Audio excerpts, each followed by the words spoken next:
وہ ایک فقیر بادشاہ کے دربار میں جا نکلا نا، تو کہا کہ بادشاہ یہ تخت و تاج کیا ہوتے ہیں، اس کی کوئی قیمت نہیں ہے۔ تو بادشاہ ہنس کے کہنے لگا اس فقیر کو باہر نکالو، اسے کیا پتا ہے کہ تخت و تاج کیا ہوتے ہیں، اس کی لذت کیا ہوتی ہے۔ جب خدام کھڑے ہوتے ہیں، استقبال کر رہے ہوتے ہیں، جب تخت پہ بیٹھے اور ساری رعایا نیچے بیٹھی ہوتی ہے، اس نے کہا نکالو فقیر کو، اس کو کیا پتا۔ بادشاہ ایک دن شکار کرنے گیا تو وہاں اس کا گھوڑا جو ہے وہ سرکش ہو گیا اور ایسی جگہ پہ لے گیا کہ جہاں نہ پانی تھا اور نہ کوئی اور چیز۔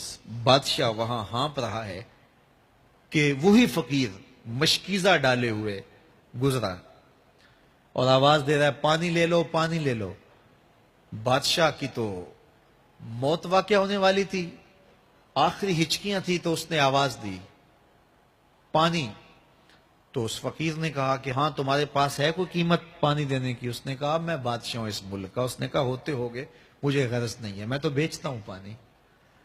اس نے کہا بابا میں بادشاہ ہوں، جو مانگو گے میں دوں گا، مجھے پانی دو، میں مر رہا ہوں۔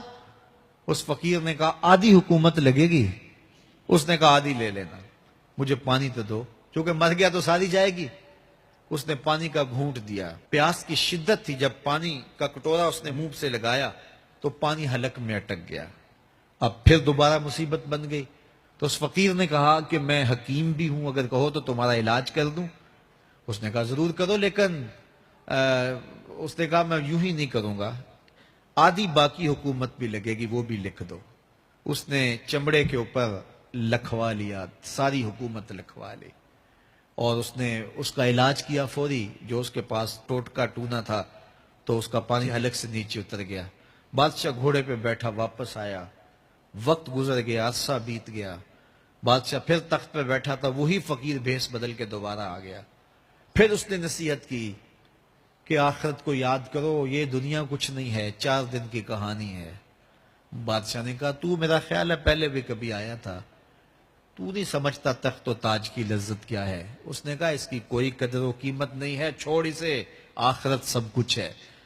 تو اس نے کہا نکالو اس فقیر بابے کو، یہ اس دن بھی آیا تھا تو آج پھر آ گیا ہے، اپنی راہ لے بابا۔ اس فقیر نے اپنے تھیلے سے وہ چمڑے کی دستاویز نکالی جس کے اوپر اس نے ساری حکومت لکھ کے دی تھی۔ اس نے کہا بادشاہ یہ ہے تیری حکومت کی قیمت، صرف 2 گھونٹ پانی، جس پر تو نازاں ہے، جس پر تجھے فخر ہے، تو قبل اس سے سورج مغرب سے طلوع ہو جائے، توبہ کا دروازہ بند ہو جائے، سانسیں اٹک کے حلق تک آ جائیں اور ہماری زندگی کا دفتر سمیٹ دیا جائے، اور پھر پچھتائیں ہائے جو چند لمحے ضائع کیے، ہائے جو زندگی برباد کی، وہ کیوں برباد کی۔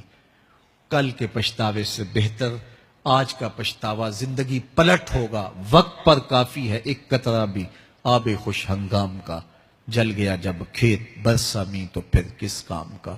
آئیے میں اور آپ اپنی زندگی کو مالک کی چوکھٹ پہ، مالک کی دہلیز پہ لے جائیں، اس کے حضور سچی توبہ کریں، رجوع لائیں، اپنے گناہوں سے معافی مانگیں، وہ کریم ایک آنسو سے سارے گناہ معاف کر دے گا۔ اپنی آخرت کی تیاری کریں، کاروبار دنیا بھی کریں، لیکن اصل ہماری زندگی آخرت کی زندگی ہے۔ صحابہ کو خندق کھودتے دیکھا تو پیار آیا تو یہی کہا اللہم ان العیش عیش الآخرہ، اے اللہ زندگی تو آخرت کی زندگی ہے، فاغفر للانصار والمہاجرہ، میرے انصار کو بھی بخش دے، میرے مہاجروں کو بھی بخش دے۔ تو اللہ تعالی ہم سب کی مغفرت فرمائے۔